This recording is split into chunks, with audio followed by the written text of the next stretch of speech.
Hi friends, hello everyone. આપણે ઉત્તરાયણમાં મમરાના લાડવા બનાવવાના હોય તો આપણે કઈ રીતે બનાવીએ ચાલો જોઈએ આપણે ફૂલ રેસીપી.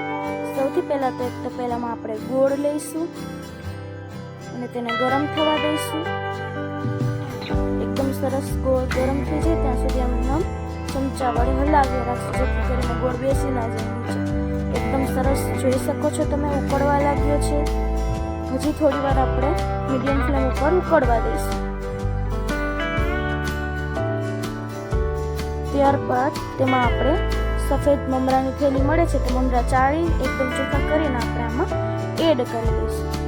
હવે બધું બરાબર રીતે મિક્સ કરી દઈશું ચમચા વડે ફટાફટ. હવે ગેસની ફ્લેમ ધીમી કરીશું અને એકદમ સરસ રીતે ફટાફટ ભેળવી દઈશું. હવે ગેસ ઉપરથી નીચે ઉતારી લઈશું. થોડું થોડું ઠરે એટલે હાથ પાણી અને તેલવાળો કરી અથવા તો ઘીવાળો કરી અને આવી રીતના લાડવા વાળીશું. આવી રીતે મીડિયમ સાઇઝના લાડવા વાળી લઈશું. જો તમને વિડીયો ગમતા હોય તો વિડીયોને લાઈક શેર અને કમેન્ટ કરો અને અમારી ચેનલને કુકિંગ ક્વીન જાનવી ચેનલને સબસ્ક્રાઈબ કરી નાખજો. એક વખત આ રેસીપી ઘરે જરૂર ટ્રાય કરજો, બહુ જ સરસ બને છે. Thank you.